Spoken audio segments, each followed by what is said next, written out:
Welcome everybody. We are here today to discuss the mechanics of Step One in Cocaine Anonymous. My name's Paul. I am a recovered addict. I live in Scotland, and I'm joined today by Martin. Hello everybody, Martin here. I'm obviously here today in relation to C.A, Cocaine Anonymous, and discussing, as Paul and I will do, Step One. So this is the start of it. So yeah, Paul, what is Step One? Well, Step One is we admitted we were powerless over cocaine and all of the mind-altering substances, and that our lives had become unmanageable. So the principle of Step One is honesty. It's the first of three very searching and personal stock takings, if you like, in the 12 steps, Martin, Step 1, 4, and 8. Yes. In Step 1, we have a look at things like unmanageability, powerlessness, and the consequences of active addiction, Martin.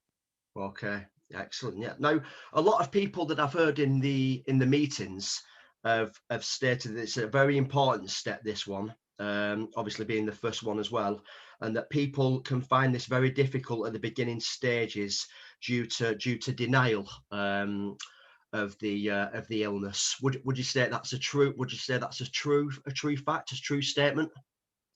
I think it's the absolute foundation. I've been working in the building industry for years. The foundation has to be right. It doesn't matter how fancy the walls are, the windows, the doors, the furniture, the decorations. If the foundation's not right, nothing else is right. The foundation is honesty and acceptance around the realities of active addiction.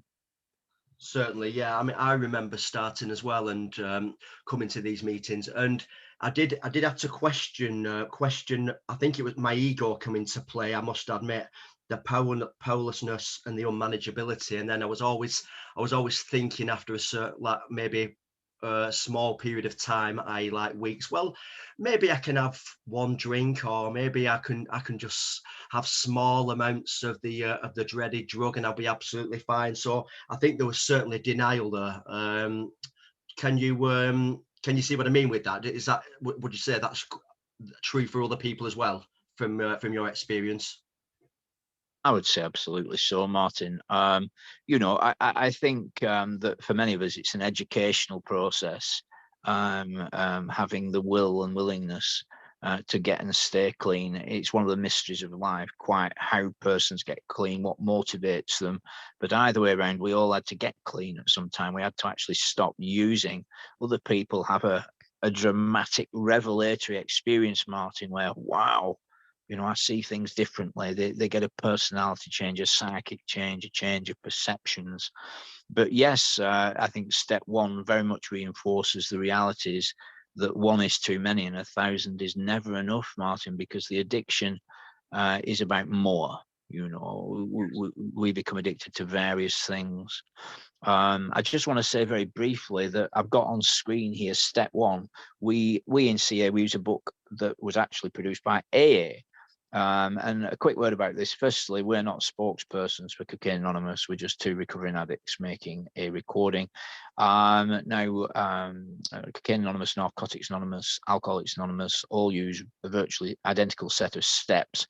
Cocaine Anonymous uses a book or two books produced by Alcoholics Anonymous, a book called Alcoholics Anonymous, which we often call the Big Book, and another book called the 12 Steps and the 12 Traditions. This, what's on screen right now, is Step One out of the 12 and 12, which can be bought on Amazon or eBay for about £14, $20. And I've got it up on screen there. And I just want to say that wherever you see alcohol, you can exchange that for addiction or for drugs. So for example, in the second paragraph, no other kind of bankruptcies like this one, drugs addiction becomes the creditor, bleeding us of all self-sufficiency. Certainly.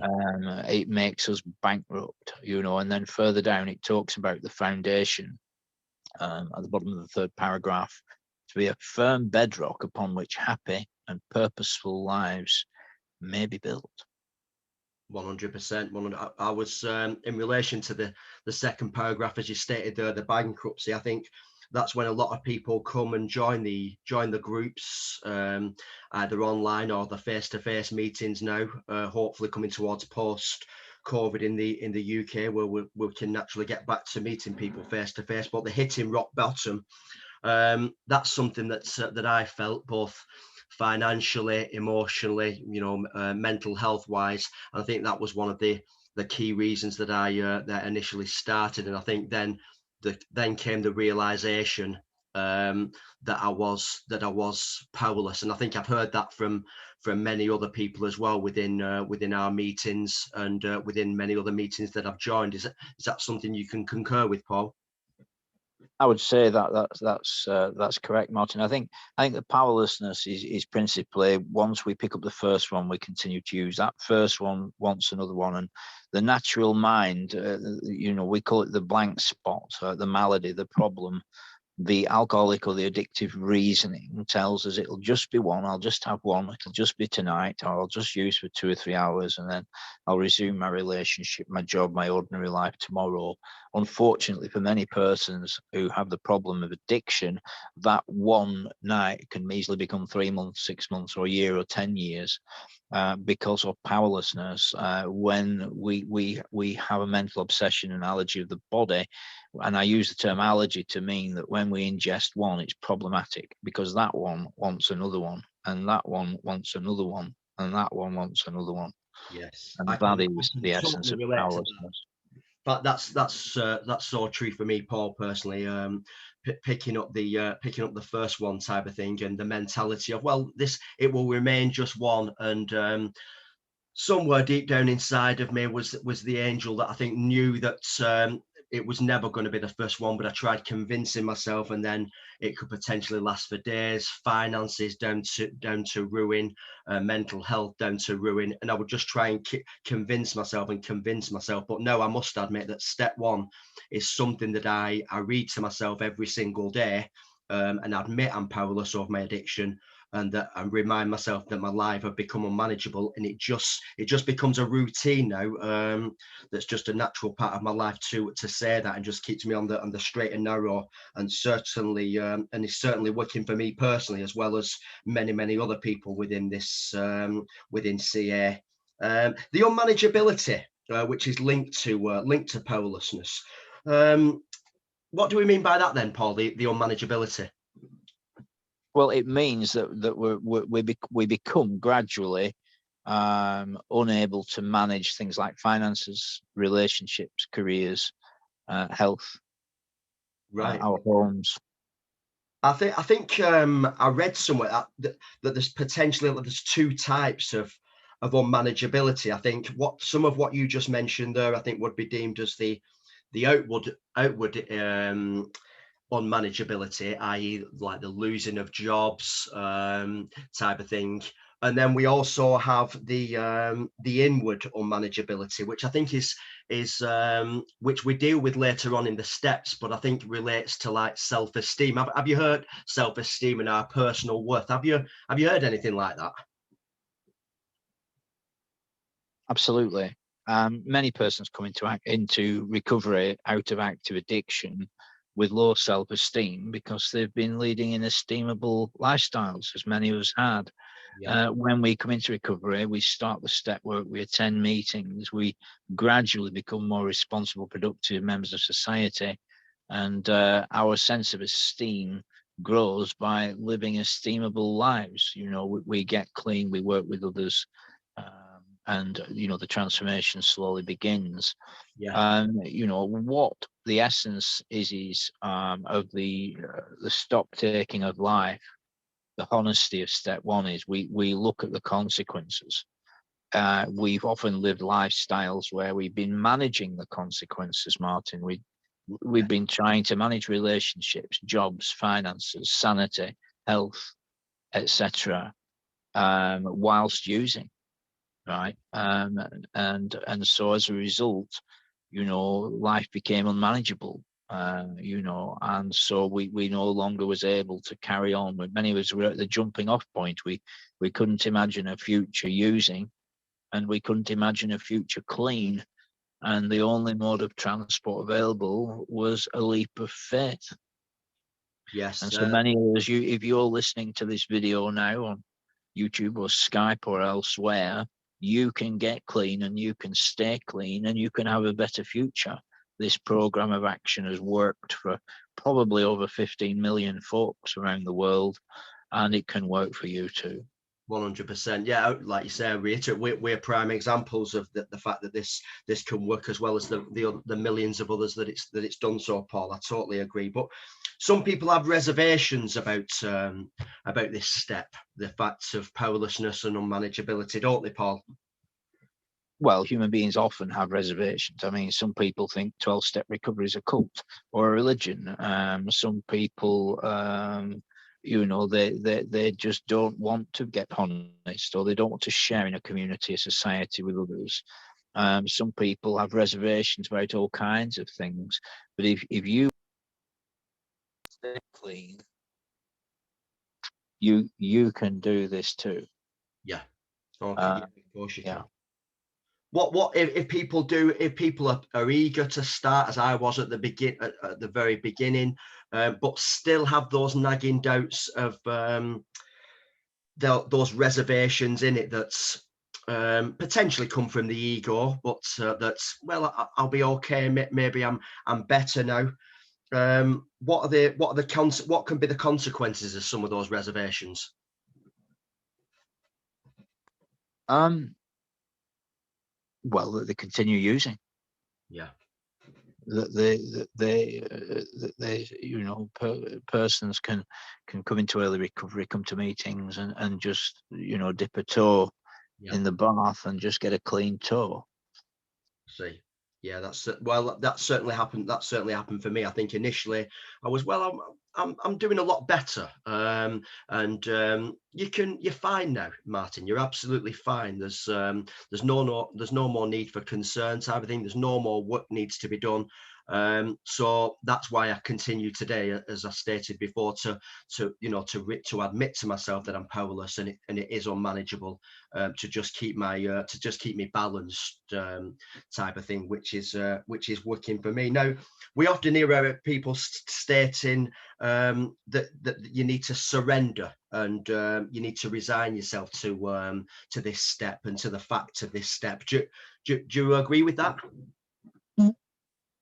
I think that there is surrender and acceptance and willingness involved, Martin. Yeah, Those are the spiritual realities. We walk step one in the presence of those around us in real life with humility and honesty. yeah, And it's a step that we're to walk. The principles we are to walk out in our daily lives, we are to walk with humility and honesty. See, many active addicts become very dishonest and dishonorable. So in step one, what happens is we become honest, we become true. For the first time, we put pen to paper and we take a real inventory of our real lives around addiction, and the emotional unmanageability, the financial unmanageability, the relationships, the careers, the health, yeah, both mental and physical. yeah.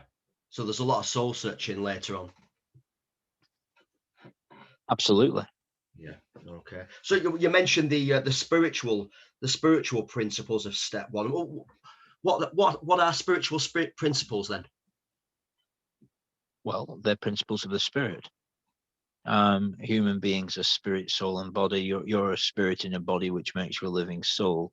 I see. And so a spiritual principle are ultimately the inner principles of honesty, open-mindedness, willingness, surrender, self-love, uh, and many other spiritual principles. I think acceptance. I think the great thing, Martin, is that the conscience, the human conscience. When you're hearing the truth. Cool. You always hear the truth in meetings. You might not agree with every syllable. You don't necessarily like everyone you come across in meetings, but you always hear a message of truth. In your knower. I think every human has a built-in knower. Yeah. When you're hearing what is true. What do you think spiritual principles are, Martin? No, I think I'd have to agree with you. Yeah, I remember coming to the meetings initially, and people talking about the HOW, and I was, how? Yes, what do you mean how? And it was as you just stated then, the honesty, the open-mindedness, and the W for willingness.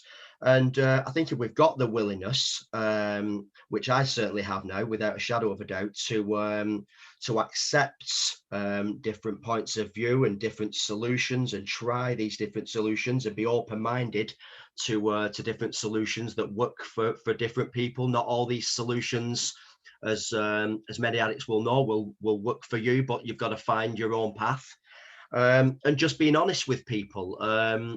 Everybody, we're all in these meetings, as you so rightly said earlier. We're all in these meetings for the one key reason, which is to hold our hands up to addiction, and to trying to find a solution. So the honesty there, I think those three for me are my key ones: the honesty, open-mindedness, and willingness. And I realise the importance of these now, not just when dealing in meetings, but on a daily basis, because naturally then I'm taking these steps, I'm taking these principles, and I'm using them on a day-to-day life with every person who I meet, and I feel more content in my own life, and happier, and spiritually and mentally happier. So yeah, I would concur with the principles you've just stated there, certainly. Now, people who are reading this, Paul, and say to themselves, well, yeah, I admit I'm powerless.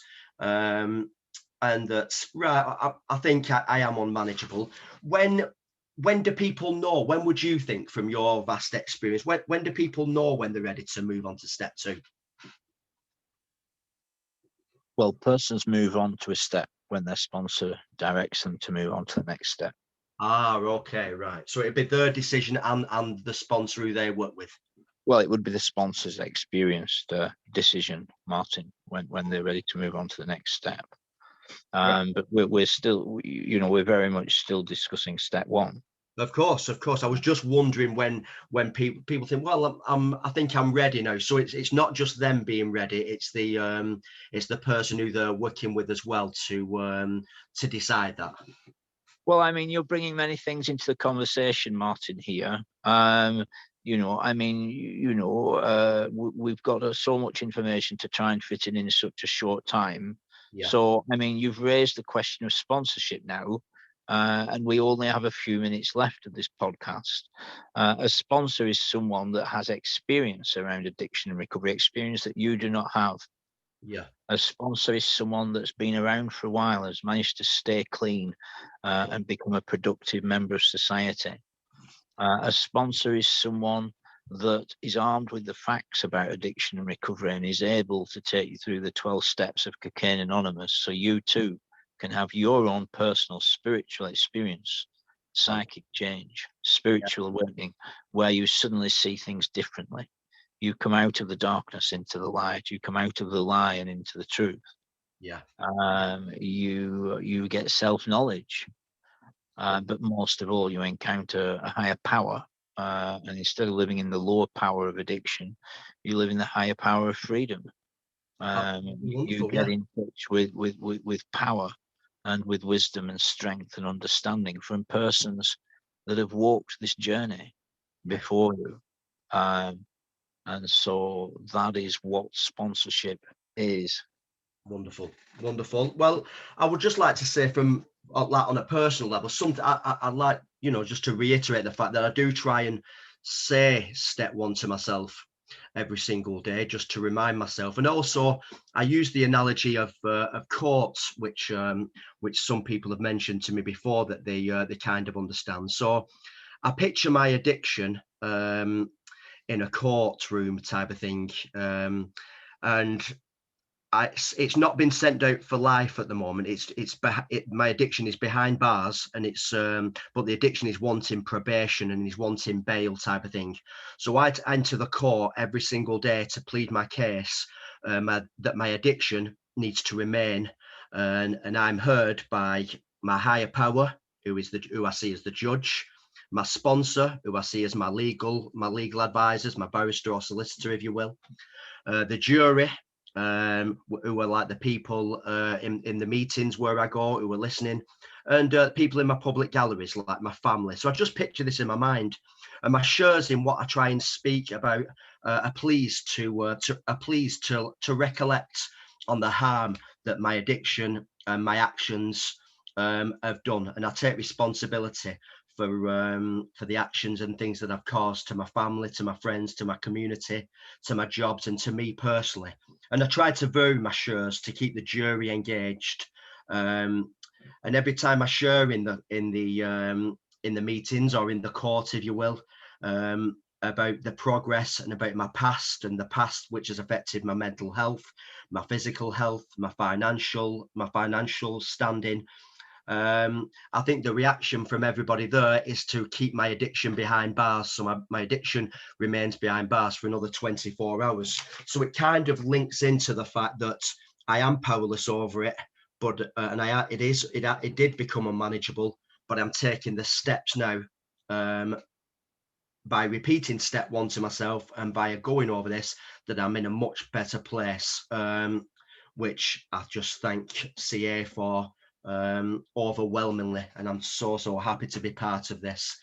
How does that sound to you, Paul? Do you understand the what I've stated there in terms of the quote? Well, I think it's a very interesting metaphor. I've been privileged to hear hundreds and hundreds of similar things over the years, and I think the thing is Martin, we keep our step one work, and we can review it. I think that's the principal thing. Yeah. Is to bear in mind the consequences of active addiction. Now, here's the thing about that: the addict alcoholic at various times is unable to bring to mind with sufficient force the consequences of addiction in order to stop them picking up again. That's the problem. We call that the mental blank spot. We call that the malady. We call that alcoholism. We call that addiction, the addictive reasoning. For whatever reason, when the desire to use comes upon an addict, often they're unable to bring to mind with sufficient power recollection the consequences of active addiction, and so therefore they choose to use again. And once they use again, they set off that obsession to keep on using. And so therefore what can be done to prevent that is sponsorship, step work, reading the literature, this literature that's on the screen right now from the 12 steps and 12 traditions, attending meetings, learning to listen, particularly when in early recovery, learning to listen and listening to learn. Very true. Persons that are new in, usually we already know how to use drugs. We already know how to be deceptive and arrogant and foolish. We all knew how to do that. But we come into the rooms and we hear the voice of wisdom through dozens of people sharing, and we learn how to become responsible, honourable members of society once again. You see, there's like a restoration. There's like a freedom, if you like, a deliverance comes in from drug addiction. And that's the beauty of the process, the program. Reading the literature, taking suggestions, working closely with a sponsor. These are the things that have worked for millions. And then when you do those things and have conscious contact with God, with the higher power, with the creator, the higher power, you then receive wisdom and power from on high instead of from on low, from the lower nature, from the addictive reasoning, from the bad. You receive good wisdom and good guidance and good counsel. And slowly but surely the personality change happens, whereby you're completely liberated from the desire to use drugs, whether it's a liquid, powder, pill, potion, or rock. Dope is dope. Whether it's a crack den or some fancy shiny building with sharp dressed dudes on the door and nice music and furniture, a dope house is a dope house. Very true. You know what I mean? And we get liberated from the desire to get high on anything through this process and through the simple suggestions, and completely painless suggestions. Of course, and free. Completely free, nothing to sign, no promises to make to anyone. Wonderful. Just you mentioned though of one of the solutions, which is the which is the CA groups where people can share and meet like-minded people. Just a reminder for people that might be new, Paul, where can they find these CA groups? Well, ca.org, cocaineanonymous.org.uk. So that's one word, cocaineanonymous.org.uk, or ca-online.org. There are about 1,000 online meetings every single week, and you're welcome at them all. And